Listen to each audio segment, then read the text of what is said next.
À la Douma d'État russe, il a été déclaré que l'armée devrait couler des navires américains et frapper l'Europe avec des missiles.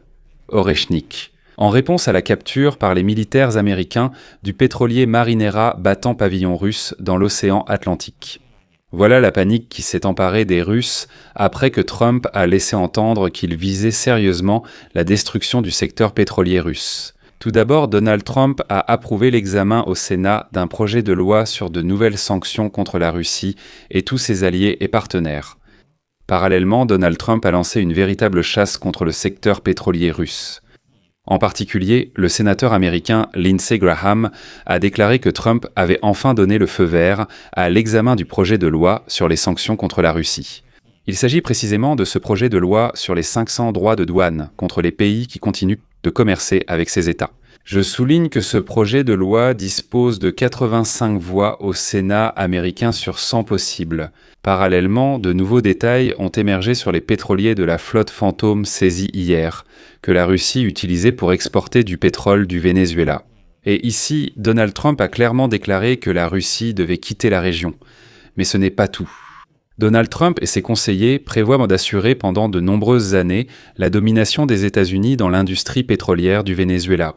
Et Donald Trump a dit à ses assistants que, selon lui, cela aiderait à faire baisser les prix du pétrole jusqu'au niveau souhaité de $50 le baril, mais cela concerne la marque américaine, tandis que l'Oural russe finira par chuter en dessous du coût de production, ce qui détruira définitivement le secteur pétrolier de la Russie. Il y a vraiment matière à discussion ici. Je m'appelle Alexei Petchy, discutons ensemble de ce sujet, mais avant de commencer, je vous demande de vous abonner à la chaîne, de mettre un like, d'écrire n'importe quel commentaire sous cette vidéo et de vous abonner à ma chaîne Telegram Petchy News. Le lien se trouve dans la description de cette vidéo. Nous y publions des actualités en temps réel dès qu'elles arrivent. Alors, Donald Trump cherche clairement à détruire le secteur pétrolier russe. Et si vous pensez que les événements autour du Venezuela n'auront aucun impact sur la Russie et ses revenus, vous vous trompez lourdement.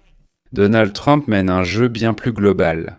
Comme l'écrit le Wall Street Journal, Donald Trump et ses conseillers veulent placer l'industrie pétrolière vénézuélienne sous contrôle américain pour des années. Et Trump a déclaré qu'il pensait qu'il pourrait faire baisser le prix du pétrole à $50 le baril. Le plan en préparation à la Maison-Blanche prévoit l'établissement d'un contrôle partiel sur la compagnie pétrolière d'État Petróleos de Venezuela, y compris l'achat et la vente de la majeure partie du pétrole qu'elle extrait. Après la prise de pouvoir sur Maduro, la Maison-Blanche a rapidement entamé des discussions privées avec les nouvelles autorités du Venezuela sur le contrôle des livraisons de pétrole et le rôle des États-Unis dans l'augmentation de la production pétrolière. Étant donné que le Venezuela possède les plus grandes réserves de pétrole de la planète, les États-Unis pourront ainsi prendre le contrôle de la majeure partie des réserves de l'hémisphère occidental. Si l'on prend en compte leurs propres gisements, ainsi que ceux où opèrent les entreprises américaines. Cela aidera également à évincer la Russie et la Chine du Venezuela, et à faire baisser les prix pour les consommateurs américains. Aujourd'hui, une déclaration intéressante a été faite. Le ministre américain de l'énergie, Chris Wright, a expliqué que les États-Unis allaient vendre pendant une période indéterminée, selon ses mots, le pétrole extrait au Venezuela. Et c'est là que ça devient le plus intéressant. Chris Wright a déclaré que les revenus issus de la vente du pétrole iraient d'abord à Washington et, sous le contrôle du gouvernement américain, seraient ensuite réorientés vers la reconstruction de l'économie vénézuélienne, citation de Wright. Au lieu de bloquer les livraisons de pétrole, comme c'est le cas actuellement, nous permettrons qu'ils soient acheminés vers les raffineries aux États-Unis et dans le monde entier afin d'améliorer l'approvisionnement en pétrole. Mais ces ventes seront effectuées par le gouvernement américain. Les revenus de ces opérations seront versés sur des comptes contrôlés par le gouvernement américain, puis renvoyés au Venezuela dans l'intérêt du peuple vénézuélien. Je tiens également à souligner ici que de nombreuses raffineries américaines situées sur la côte du golfe du Mexique sont spécialisées dans le traitement du pétrole lourd à forte teneur en soufre. Ce type de pétrole est extrait au Venezuela où ils étaient autrefois des acheteurs actifs. Depuis des années, des sanctions américaines frappent le Venezuela, obligeant les raffineries américaines à utiliser un autre type de pétrole. Et voilà que le secrétaire d'État Marco Rubio a déclaré, je cite, « Nos raffineries de pétrole sur la côte du golfe du Mexique sont les meilleures au monde pour le raffinage de ce pétrole lourd et il y a une pénurie de pétrole lourd dans le monde.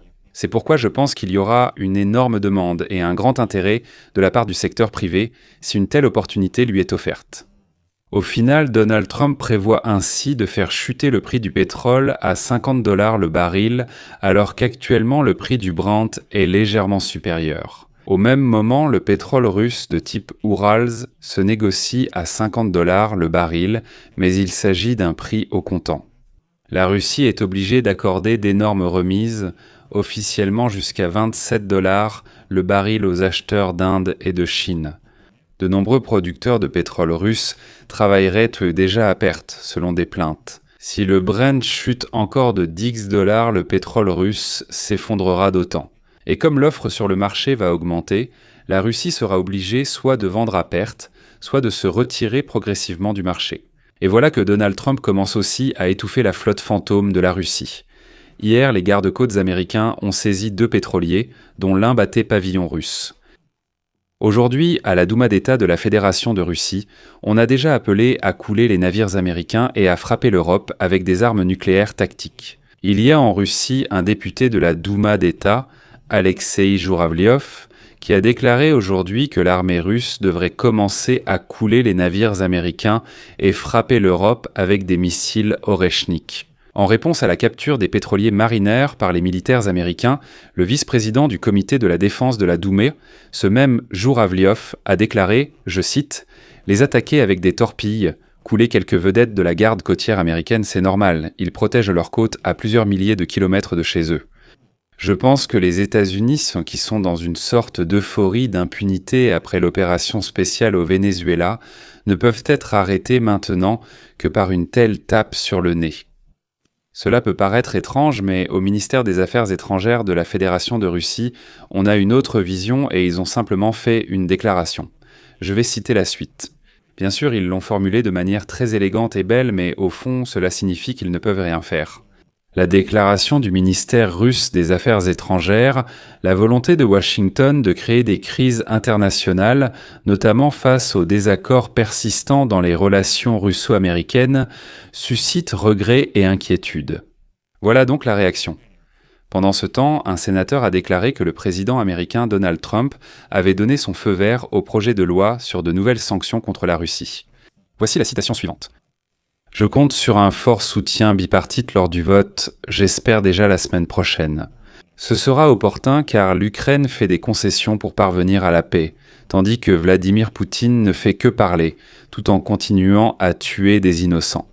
Ce projet de loi donnera au président Trump une énorme influence sur des pays comme la Chine, l'Inde et le Brésil.